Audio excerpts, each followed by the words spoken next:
Todo pasa por la radio. A continuación, entrevistas por FM Ciudad Pringles. Despertando en la ciudad.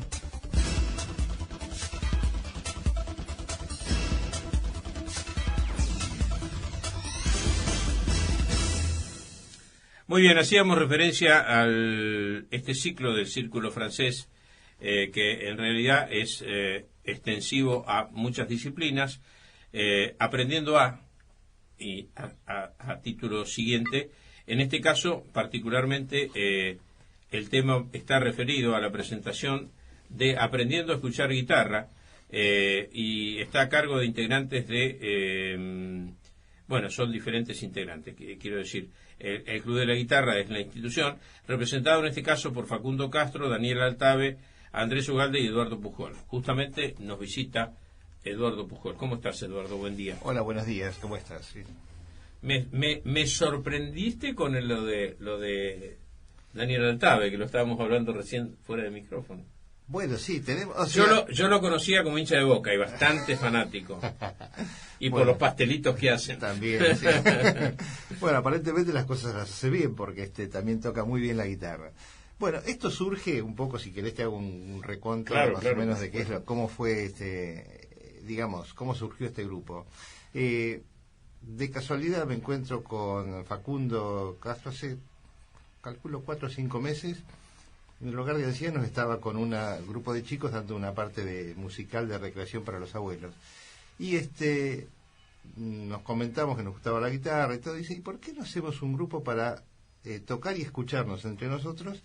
Sobre todo si nos gusta la guitarra clásica, o sea, la guitarra que tiene una formación no cantada, y que requiere una serie de condiciones y de preparación que la teníamos. Me gustó la idea, le digo, mira, ahí tenemos 2 componentes más, que es Daniel Altave y Andrés Ugalde, y podemos hacer un grupo. ¿Qué es lo que hicimos? Empezó enseguida, por supuesto, con el entusiasmo que teníamos, enseguida nos reunimos, y lo que se hace es esto, cada uno de nosotros lleva alguna composición que ha practicado y la compartimos en el grupo. Por supuesto que es algo muy limitado y las expectativas... Digamos, el que lleva hace primera y el resto acompaña. No. Uno, o sea, por ejemplo, tocamos una composición y después la comentamos. Bien. Cada uno toca lo suyo. Dentro de la guitarra clásica, por ejemplo, llevamos un tema y lo ejecutamos y lo comentamos. Generalmente, después, por supuesto, como cuesta bastante estudiar cada uno de estos temas, lo repetimos y vamos viendo cuáles son los progresos que vamos teniendo o semana a semana o cada 15 días, ese tipo de elementos. Y es un momento que la verdad que lo pasamos muy bien, y por supuesto mi señora se entera y al estar en el Círculo Francés y estaba haciendo este tipo de ciclos y nos invita para hacer... en realidad el término es un poco pomposo, o sea, aprendiendo a escuchar guitarra. Nosotros lo que podemos hacer es mostrar qué es lo que hacemos. No sé si tenemos posibilidades de poder enseñar ese tipo de elementos, porque sobre todo, como todo arte, uno tiene que sentirlo y captarlo y escucharlo. Uno puede dar un poquito más de información y mostrar qué es lo que estamos haciendo. Por supuesto, con las limitaciones de gente que está, que somos, salvo Facundo, que es un profesor, o sea, somos más aficionados, ¿no? Indudablemente.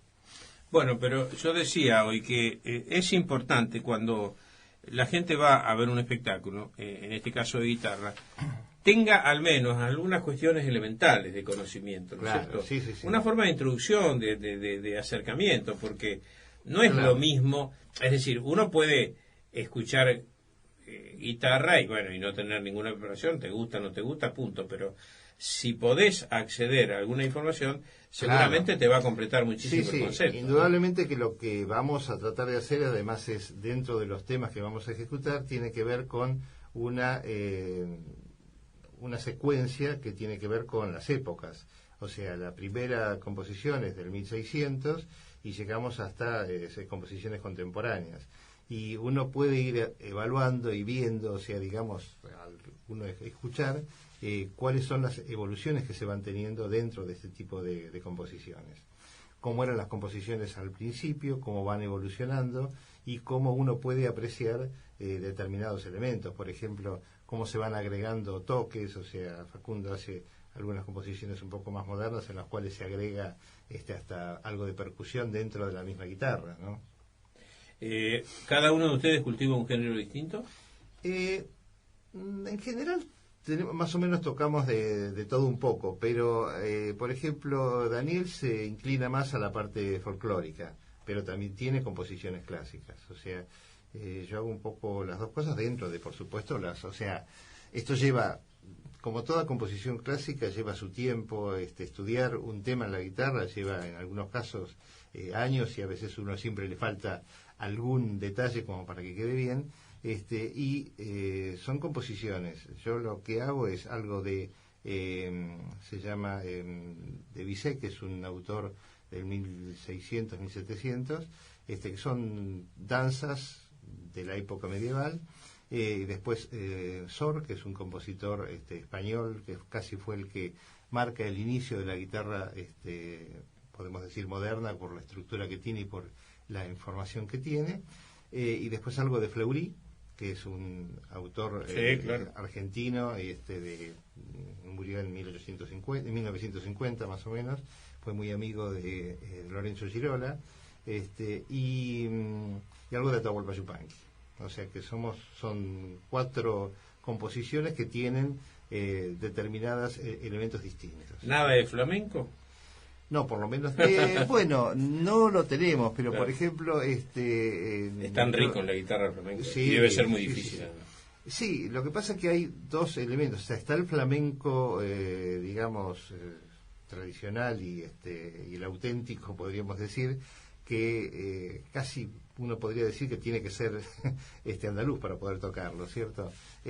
Un ejemplo típico, ¿se acuerdan? Es de Paco de Lucía, pero que además hacía otro tipo de composiciones. Y hay algunas composiciones que se acercan al flamenco. Por ejemplo, dentro de la guitarra clásica hay una composición que se llama Asturias. Curiosamente, Asturias no tiene nada que ver con el flamenco, pero claro, Albéniz le puso ese nombre para una composición flamenca, y tiene todos los elementos de guitarra flamenca. Es realmente muy lindo, pero no lo hacemos nosotros. Quizás en próximas audiciones se pueda hacer. Reiteramos, Eduardo, entonces, la cita es en Alén, 1000, y me faltó. No me acuerdo. No, pero ex Alianza Francesa. Ex Alianza Francesa, donde ahora está compartiendo ahí con el Rotary. 1262 es exactamente. Van a ver un poco de construcción nueva, porque ahí están con materiales de construcción en la calle. Este es un espacio chico, ¿verdad? Sí, serán para personas. Porque están construyendo un Zoom, ¿no?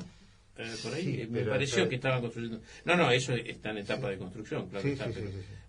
No, estos son como, más o menos es el tamaño de 2 aulas, y es para poca gente indudablemente, ¿no? Tampoco pretende. Esto es algo, casi se puede decir que la guitarra clásica inicia como algo íntimo, se llama de música de cámara porque era la cámara de Rey, eran lugares muy limitados en tamaño, claro, y por eso le daba ese acercamiento a la guitarra, ¿no? Que también es la guitarra clásica sin amplificación, es un instrumento que requiere un espacio limitado, un espacio muy grande, salvo que uno sea muy buen ejecutante.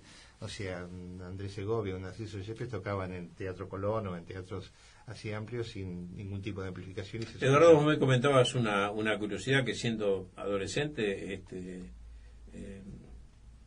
Daniel acompañó a Atahualpa Yupanqui. Sí, pero eso se la podría preguntar directamente a él, porque es una anécdota bastante interesante. Pero bueno, como referencia, ¿no? Sí, qué buena anécdota. Y aparte lo elogió mucho en su composición, sí, indudablemente. Sí, era un hombre parco, de pocas palabras, Yupanqui, pero... Sí, pero cuando le gustaba pero algo era generoso, era generoso en el concepto. ¿Usted quiere alguna intervención, don Matías? Sí, por supuesto, en esta C de instrumentos puedo hablar. Lo que decía un poco Eduardo, sí, uno siempre trata de que el instrumento se ejecute en su estado natural, tanto un guitarrista como un bandoneonista, como un piano. Desde el lado de mi trabajo me ha tocado a veces en guitarras del mundo que hay El 90% te diría de los concertistas, todos se rehúsan a microfonear, digamos, el instrumento. O cuando tocan en lugares que, bueno, la acústica no acompaña, acceden a, pongamos micrófono, pero lo más suavecito, lo más delicado, digamos, que no rompa el estado natural del oído del instrumento. Eso suele pasar muchas veces y no hay cosa más linda que escuchar un instrumento en su estado natural. No, claro, siempre la amplificación de virtud, ¿no? Eso es algo que es interesante, si tenemos un tiempito, porque Sí, hay algo que tiene que ver con dos cosas. Uno es el ejecutante y otro es el instrumento. O sea, dentro de un poquito la historia que estaba haciendo, cuando la guitarra del 1820, más o menos, que era la guitarra de sol, una guitarra con caja muy chica y que tenía muy poca amplitud de sonido. Muy poca resonancia. Claro, exactamente. Posteriormente, cuando Andrés Segovia empieza a ejecutar en teatros grandes, le da una caja más amplia y tiene una sonoridad importante, pero además importa mucho también el ejecutante, porque le tiene que dar también la sonoridad desde el punto de vista de su fuerza para tocar. Y posteriormente alguien muy conocido, no sé si se acuerdan de Narciso Yepes, en el concierto de Aranjuez, él inventa, digamos, una guitarra de 10 cuerdas, que le da, la guitarra de 10 cuerdas no toca todas las cuerdas, sino que esa guitarra le da más armónicos y más resonancia. Yo tuve la suerte de esas posibilidades que uno tuvo en la vida que puede agradecer, que es haberlo visto a Narciso Yepes en el Teatro Argentino de La Plata, el anterior, y sin amplificación, con la orquesta, y se escuchaba perfectamente bien. Y una curiosidad así bastante especial es que la misma guitarra de Yepes la tiene Ramón Ayala, que es el ejecutante de chamamé. Bueno, es una guitarra similar. O sea que indudablemente que es algo que ha tenido... Vos decías la forma de tratar las cuerdas, ¿no? Yo recuerdo perfectamente las manos de Atahualpa Yupanqui. Unas manos largas, flacas, pero que la castigaban a las cuerdas. Mira, uno lo puede apreciar en cualquier ejecución hay de Yupanqui, ¿no? un encuentro de guitarras que realmente es muy interesante, que se hace todos los años en Sandungaray y Sierra de la Ventana, que generalmente lo promueve, o sea, lo dirige a Alberto de Alessandro, y vienen guitarristas excelentes de todo el mundo. Y vino un guitarrista, español, pero que nació en Francia por cuestiones de la guerra civil, y hablaba sobre Atahualpa Yupanqui, y decía, una nota de Atahualpa vale por muchas de las notas que hacemos nosotros, porque dice, cada nota le da el sentido que le daba, era realmente algo muy, muy interesante.